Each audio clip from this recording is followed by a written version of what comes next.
Okay, so, well, I should say welcome back, I'm just in a different chair now. But here we are, Decision 2023 continues and will be open right up until the end, whatever it takes. Whatever it takes, we'll be there. Guests this time, Mr. Biodun Sowunmi, political affairs analyst. As always, thank you very much for coming around. Thank you for having me. Yeah, like one of the house. In fact, that's the situation we have with both of you. Jide Ologun, legal practitioner, political affairs analyst. As always, Jide, thank you very much for coming on too. You're welcome, sir. And it's been, we've been, in fact, I hear that what I'm being told now is that the Speaker of the House of Representatives is just about to cast his vote. As soon as pictures are ready, we'll go there. We've been doing that for, all the notables that we have. So the word is that Femi Gbajabiamila, the Right Honorable Femi Gbajabiamila, will be casting his vote very, very shortly. And as soon as that. But so far, everybody, what do you think, gentlemen? We'll cut away from this conversation as soon as we're told that they're already in the field. What do you think about the election so far? Is it, in terms of timeliness, do you think it's better than, when we had the presidential election? Yes, there has been an improvement, significant improvement in logistics. INEC has been able to get to most polling units that have visited at the right time, with also the electoral materials. Voting has been going on peacefully, even in places where there are no visible police officers around. People have been casting their votes, no molestation, no harassment, and it's been going on very, very well. And what I notice is it seems in some cases the turnout is a bit low early in the day. It's difficult to predict whether this will be the general pattern because we don't know. People might choose to come out from 12 when they realize that the whole place is peaceful and choose to cast their vote. But so far, it has been going on very well. Okay, when you say that, I wonder if you meant that there are some that were apprehensive? No doubt, with every election, given the cycle of violence, people are always very apprehensive and threats. But so far, it has not materialized. So you are likely going to see, kudos to the security services. They've been doing a very good job. And therefore, Lagosians or Nigerians have no reason not to go and vote, cast their ballot. But so far, is a bit low in many areas that have visited. Okay. Agege is okay. Oh, you're talking about Lagos State? In Lagos State, for instance, Agege is okay with voting. Inside Magodo is a bit low. Shangisha is a bit low. But when you get to K2, the Kosi part of K2, the turnout seems to be a bit better. If you go down towards Mushin, the turnout that's Ogun State Governor Dapo Biodun is about to cast his vote. Yep, I think we arrived just in the nick of time. There he is about to slot his ballot paper into the box. About to do it.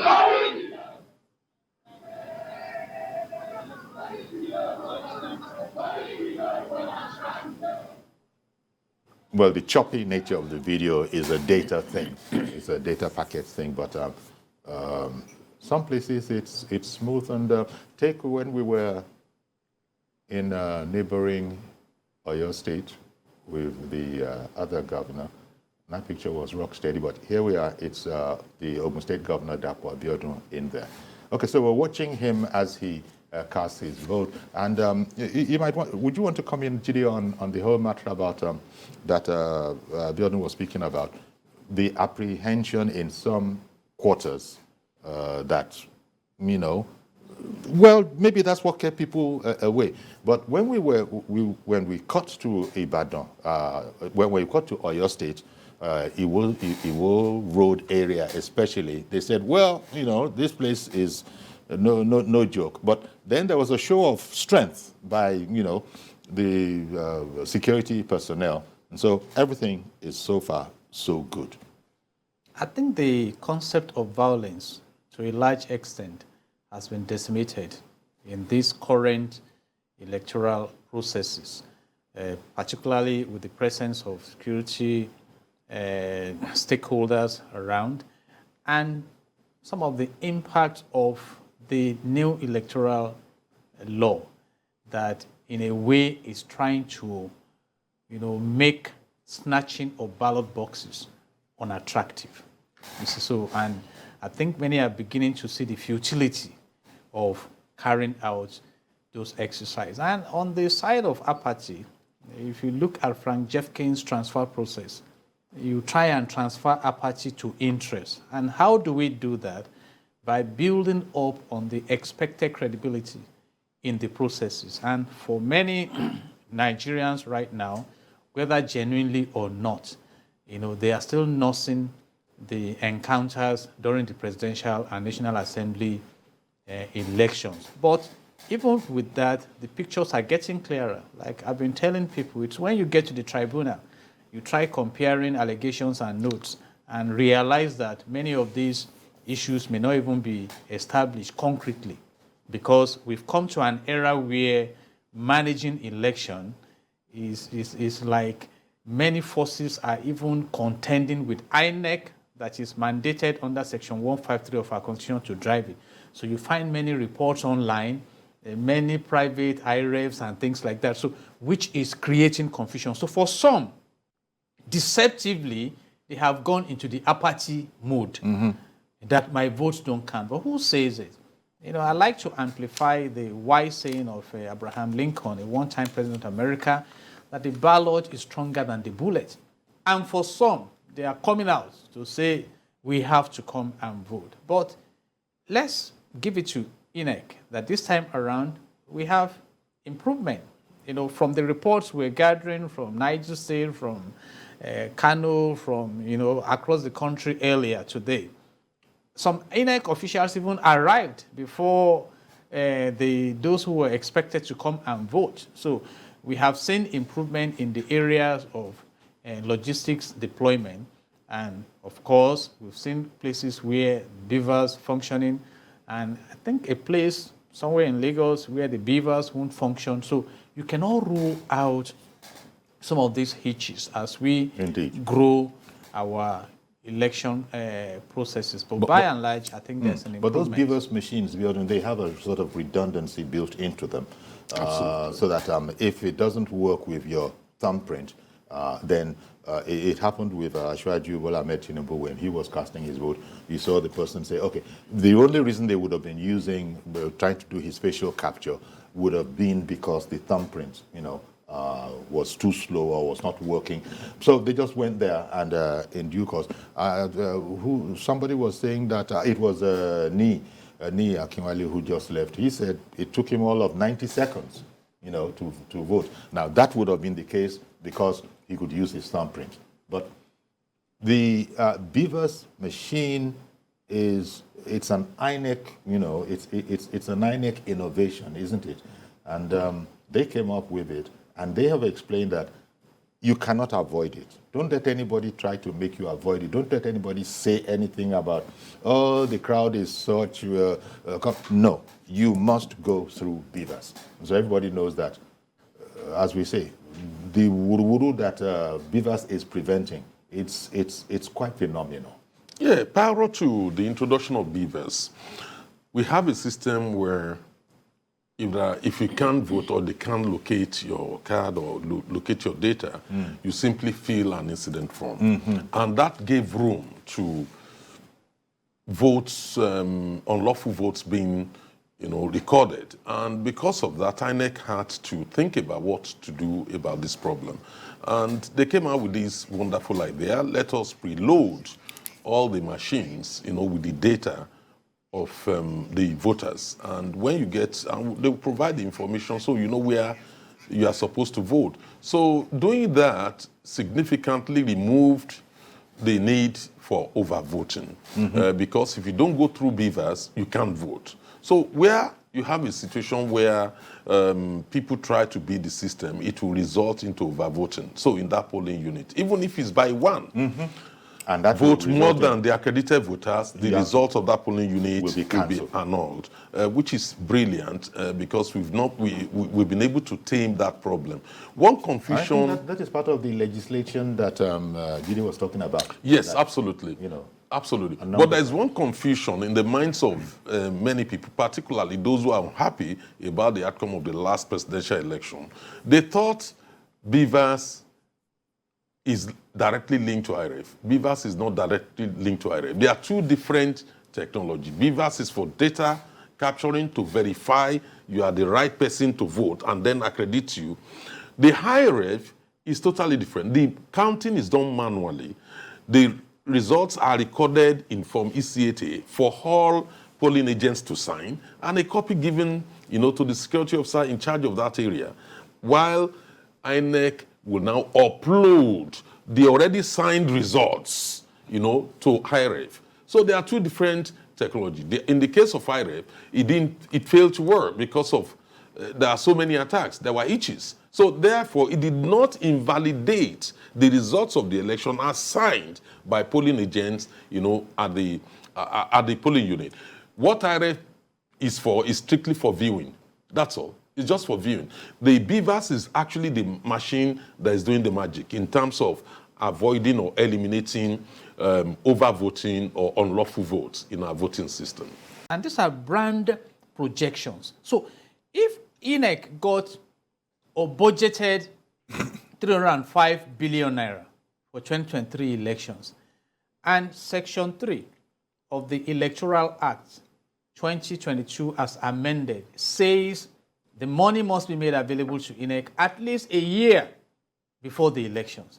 And if INEC is coming out to say, I know in March 2022, the chairman said they have received substantial amount to successfully implement the election. That's so right.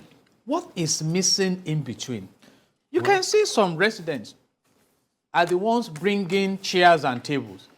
In some locations, it's makeshift table that they just put together and things. So we need to look at our elections as a serious, decent, and professional business. Just like you are going into a branch of any bank, there's a minimum standard you should expect. And I think this will grant us the trust capital that is required. This issue of logistics, suspicion has come in, and it's difficult to eliminate bias when you are dealing with human beings that are social. But then you can have a system in place that, okay, please trust our system. And I believe that proceeding from this present experience, we can only improve so that in another 4 years, we are not discussing these logistic issues. But by and large, there has been an improvement, At some of the points, INEC officials even arrived before voters. I'm happy for that, Jide, because Yes. after berating INEC where they need to be berated. I didn't. No, where they just suggesting. Suggestion, but ending up with by and large. And I think nobody will there is deny improvement. that. There we is need to look at all those gaps. There is improvement. It's just that it doesn't matter what it is, we can always do it better. And no doubt INEC is taking notes because they had a lot to improve upon coming from the presidential election. And indeed, they have delivered in that regard about improving. Whether it is enough, I guess it's too early to say now, but whether they have improved enough, that remains to be seen. But from what we are saying, I'm particularly delighted with the Plateau report, where they did whatever it is that they did in order to. You know what they did? Yes. They avoided the error they made in the presidential election. They centralized the distribution of all the presidential election materials, everything in Abuja. And then from Abuja, on the eve of the election, start moving them around to the states. And that's, you saw the accident that happened and all that. And that created a huge problem. So they learned from that. What they've simply done is 2-3 days before the D-Day of election, they have moved these materials down, to the state level. Yes. After all, there's a central bank branch in every state. So because of that, they've been able to now distribute the materials from the state level to the local government and ward level. That's the only thing they've done different from. Logistic improvement. Improvement. So you learn from the experience. Yes. And, it's a no-brainer. You don't start early, you're not going to finish early, and then we get into whether or not. And delay breeds suspicion. It does. Yes. And then by the time you start operating in the dark, By that time. And look at the polling unit where electorates requested to see all the ballot papers before. Issue of trust. You know, let's you ensure can imagine. nothing has been thumbprinted. Look at the one you refer to in Akwa Ibom, where they have 7,000 people, and you are insisting on seeing the polling agents are insisting on seeing the ballot paper. So eventually, what would happen is there will be a massive delay, and that's because you know, people saw some videos, whether they were real videos or not, of alleged some printing of multiple swathes of those polling booklets. So people are saying, show it to us. But we'll get better as we go along. So, well, as my colleague Mike before me has been saying, so far so good. I'm also going to say so far so good too, because that's what our reporters are, you know, saying to us, that by and large, things are moving on. We've been to Ibadan, or our cameras have been to Ibadan, and you saw. In fact, that Ibadan crowd, so far we haven't seen a bigger crowd. You saw that Ibadan crowd. That was something else again. And I think, there were Ni and Ni was explaining, who was on before, was explaining how, well, everybody has their own catchphrase. There was something about Omi. Water. Water. Omi Tuntuntiru or whatever. And we were hearing about 2.0. But there was a massive crowd. Even though the crowd was large, it didn't look threatening. It didn't look threatening. You could see the vibrancy in the crowd. How one would wish that crowd also would translate into votes, because we also saw a similar kind of a crowd. Not quite as large as that, I don't think, from the angle we saw it from when Asiwaju Bola Ahmed Tinubu also cast his own vote with his wife, Senator Oluremi Tinubu. There was also that large crowd. That crowd may not be for the purpose of voting. Just to give support. We said that is what we were saying, that probably was going to be it. That crowd wasn't going to be it's not a voting crowd. It was just entourage, support, and some well-wishers. Want to catch a close glimpse of their president-elect. So yeah, look at all the cell phones that were up in the air, both in Ibadan and in Lagos, where Asiwaju was also voting. Well, we're moving on. We'll stay on it. This is the TVC 2023, Decision 2023 studio. We're going to be on it right around the clock. When we leave here, another set will come on. It's just going to be, you know how it works. As Mike was also reminding you, nobody quite covers the election like elections like TVC, and that's what we indeed aim to be doing as well. We have reporters all over the country, nooks and crannies, and we shall be with you. This will be the kind of station of reference if you want to know what's going on. I don't expect some of those difficult pictures that we saw the last time where people were collating in the dark, but for their cell phones. I was speaking with the resident electoral commissioner in Nasarawa, who was saying that all of those things have been addressed. First of all, we should be aiming not to be working in the dark, but where, for whatever reason, that is unavoidable, then we shouldn't be using candles. Generators and that kind of a thing can be provided for. And I was assured, that is to say, viewers were assured yesterday that all of those things have been addressed. But we still, I think it's you that brought it up, Biodun, there still will be human, the fact that it's not machine, there still will be human aspects to this that you couldn't have accounted for. Yes, but so far we're yet to notice one. When you look at what happened at the presidential election, why it had to go into 9, in some places they were collecting materials between 2 and 2:30 in the afternoon. So before people could now do accreditation, voting and counting would take place. But that is not happening now. In many places, by 9:10, virtually voting have commenced. So basically, we should be finishing in time. The collation is at the state level this time around. The returning officer is at the state level. The returning officer is not in Abuja for the purpose of a presidential election. So we should be getting results in as quick as possible. So my thinking is that we are not likely going to see voting going late into the night. It's probably going to end at the right time, probably maybe by 4, 5, 6, and then counting will begin. So it's most unlikely there will be a repeat of what happened. Yes, there will be human factor, but the impact will have been so minimized given the fact that materials were distributed timely this time around. Indeed. Well, did you want to add something? You know, just to also recall that towards the presidential and National Assembly elections, there were several storms hitting the nation then. In fact, many did not believe that the election was going to hold at all. But swimming through the murky waters, INEC was able to conduct, and the governorship would have expected will not be postponed, got postponed, also by virtue of judicial interventions.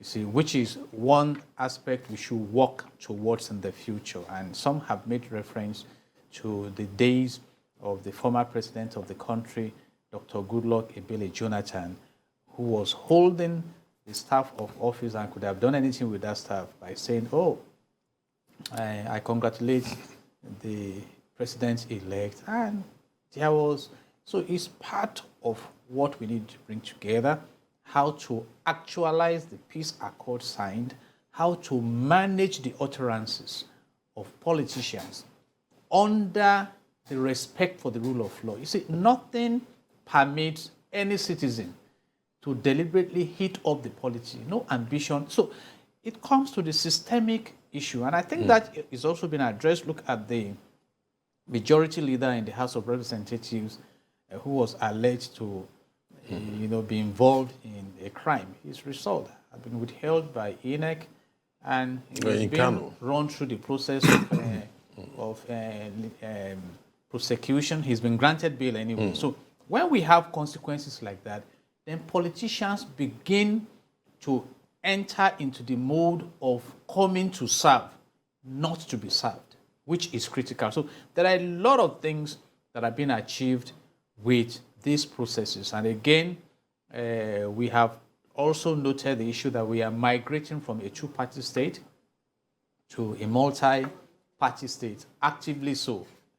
So it's a new curve entirely, and I just hope we leverage on it to enhance the fortunes of our democracy and electoral processes. And people are so anxious, they want to hear the results. Of course, we have a long way to go before getting to the result stage. We got to get through the voting, get through the collation and all of that, get through all of that safely, and then begin to know of the results. But I'm just guessing that from the reports we've got from the field, it started, generally speaking, earlier than with the presidential election. And if we have started earlier, we should be able to, begin to wind down in terms of being able to provide the results earlier too than at that time. But however long it takes, we will be here. TVC studio will be here. And when I say we'll be here, Jide and I shall be, withdrawing from the set because Jide has been on a very long haul, and indeed we do appreciate you for that. But nevertheless, Biodun Sowunmi will remain. He still has the energy. And I will be handing the baton over to Precious Lamayo, who will be, and we won't want to leave him without a lawyer. So if we take one lawyer away, we are putting an SAN in place. We'll have Shitu SAN shall be joining. But, there's much to be chuckling and be laughing about, smiling about, because so far so good. We haven't heard any negative news in spite of the apprehension. The security guys, they have done their bit. They have established large numbers to have a show of strength. That in case anybody was going to try anything, don't even bother. It's not worth it. And we saw an example of that in Ibadan, I believe it was. Was that commentary made in Ibadan? We saw a bit of, yes, it was at the Iwo Road, where the guy who said, look, this is Iwo Central. Look at my family house. Look at this. Look at garage. But the security people were patrolling. With that show of strength, nobody, I think, where is that? I think that is this, that was the Oyo State picture. Yeah, that's the governor arriving, and it was quite a vibrant picture. This happened minutes ago. It is not, this is earlier, as you can see, we've noted there. That was Oyo State earlier, and there you go, that's the governor. And there's even a picture coming up where the crowd extends as far as the eye can see. And this, quite frankly, he later on was to, enjoin everybody to come out and vote. And this is where you were saying, Jide, that we're not even sure that this crowd is a voting crowd, but they're there. It would have been lovely if they were. You can see everybody. Well, nowadays we know what's going on. If this were to be 10 years ago, we'd be wondering, why is everybody stretching their hand forward? But those are cell phone cameras trying to record everything. And there's the governor. You've seen these pictures before. And in fact, I don't know if we'll get to it, but he actually did briefly address the crowd, enjoining everybody to come out and vote for their choice. But it did look as if Governor Makinde, he seemed comfortable. He seemed comfortable in his own skin there. Yeah, he seems confident and comfortable. He's played politics the way he thinks he should play it, and the electorate will also vote the way they think they should vote. But so far, he has a good chance. I mean, okay then. And that is one aspect people are not so considering. I've got to go because we don't allow anything to stop the news. And Precious Amayo is going to come and do the news and also take over the shift. You and I shall be taking our leave, thanks to Biodun Sowunmi, who will be. Biodun, this whole matter about lateness. INEC, well, generally speaking, you said it so earlier. Generally speaking, you can see there's been some improvement in that, but there's still whatever the factors are that are holding INEC up from being able to, be a uniform way throughout, where INEC would have decided that I want all polling officers to be at their station an hour before. Because what might be happening is that, people, so to speak, metaphorically, might be just looking around the corner. No, INEC or Jide, they're not here yet, so don't worry about it, chill.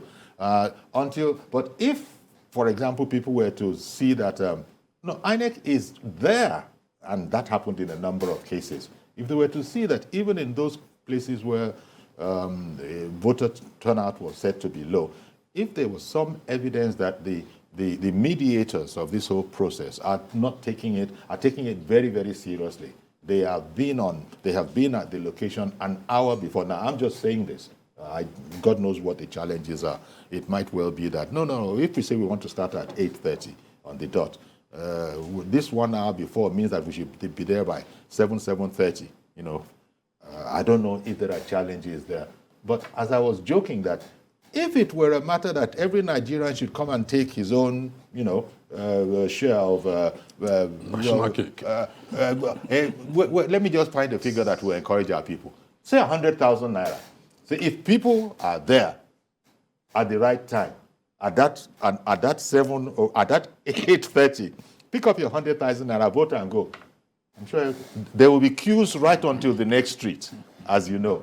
But I suppose it's part of our own attitude too that has now affected aspects of INEC, where they are not there, as we were just being told, at 9:30. No, that's not good enough. Well, we have to bear certain facts, put certain things into consideration. INEC does not control vehicles for deploying materials. INEC relies on private vehicle owners, and that depends on if they turn up at the right time, to convey people and convey materials down to polling units. In many cases, or in most cases, as reported so far and as observed, they seems to have done very, very well in that regard. In some cases, we are bound to have problems. Let me give you examples. For instance, moving things down to the creeks will pose some challenge. Then in some rural areas, you will also have some problems. So there are also some neighborhoods where due to one reason or the other, or local politics or situation, they might not necessarily get there in time until when they have the security men with them. So at times we blame INEC, at times it's not INEC. At times it could be the security officer to accompany those materials that fail to get there at the right time. And at times it's the driver of the vehicle hired that failed to turn up at the right time. So, but in my view, voting to take place at 8:30, taking place at 9 o'clock is still a bit tolerable. It's totally different from what we had in the presidential election, where by 11 o'clock, people were still waiting, for INEC officials and materials to arrive. Again, you cannot even totally blame that, on INEC. INEC requested for funds for a Tuesday. The CBN did not release funds until Thursday, 2 days to election. So there are different problems within the system, the cash swap policy, which created many problems for many people. So, but hopefully, I think INEC has done very, very well. Even the fact that they've been able to adjust and address some of the problems. Are you sure you wanted to use two varies? I mean, if INEC has done well, INEC has done well. If INEC has done very well, INEC has done very well. If INEC has done very, very well, No, it's quite amazing. The way they've been able to respond to logistics is their major problem. And they've been able to address a lot of those issues which people expressed. And same thing with security services. They have done very well. Many people thought, hell will let loose because this is local politics that will come into play. People are more aggressive, and more desperate than national elections. But we have not seen anything like that. No, in fact, on the contrary, what we did see in your state was a sort of vibrancy. You will have one-off incidents here and there. That is why the electoral law anticipates, substantial compliance, not total compliance. So we are bound to have one or two issues. Report there. As she was explaining, in the center of the town, just south, as she put it, the situation might be different elsewhere, but we could all see it, and I'm particularly, gratified that INEC took whatever the trouble, the effort to be able to start on the dot of 8:30. That's exemplary, That's exemplary. Never mind all my jokes about getting 100,000 naira or not. Those people were there to do what they needed to do, and INEC cooperated with them by being there, and. The people were there, INEC was there, voting started. Tijesu is, speculating that this thing is going to end at around 2:30. Exactly. If only we could have that across the nation. Collaboration, that's a very beautiful template that can be adopted. And I know there was a replica of what happened in Lagos State, in Akwa Ibom. There was a court decision on Friday, yesterday, touching on distribution of materials, just a similar one that took place in Lagos, and the transmission of results. So if there are some complaints about logistics, because the decision of the court says only those who are not biased towards any party should be allowed to move the materials, and it may be difficult if you must obey the rule of law to find those who are not biased. So I just look forward to a time when we can give the benefit of trust, not even the benefit of doubt now, to our processes. And I think one remarkable lesson from these elections is that it's going in highly unpredictable manners. We've not seen a situation where in a stronghold you must have it all. So I think INEC is really trying to leverage on some of the dictates of the amended electoral law. And if the citizens can cooperate and come down to allow the ecosystem operate, then we'll be going forward. Like you mentioned, sir, right now the yardstick for overvoting is not registered voters, like under the old law. It is accredited voters. And that is where the BVAS is very crucial in this. So, and I think we are we are marching forward. Yes, we are. We are making good progress. The BVAS has turned out to be something of a masterstroke in terms of preventing the undesirable effect that you've spoken about. We'll get there because all these hoops, that we're having to jump through, we don't hear of these instances in the West or wherever. Voting must have its strictures as well, but certainly nowhere near as what we have to go through here. And it's getting better. It's getting better because we remember that. I don't know what you feel about it. When you look at some of those international bodies, NGOs, when they were commenting on how we go about our elections here, some of them were less than charitable. I don't know whether you want to. I've heard people say that don't judge us, by what's going on wherever you are. There are different strictures. You were just explaining that. Look, INEC doesn't have, control over its own transportation. Maybe that might not be the case in New Zealand. Maybe that might not be the case in New York or in the UK.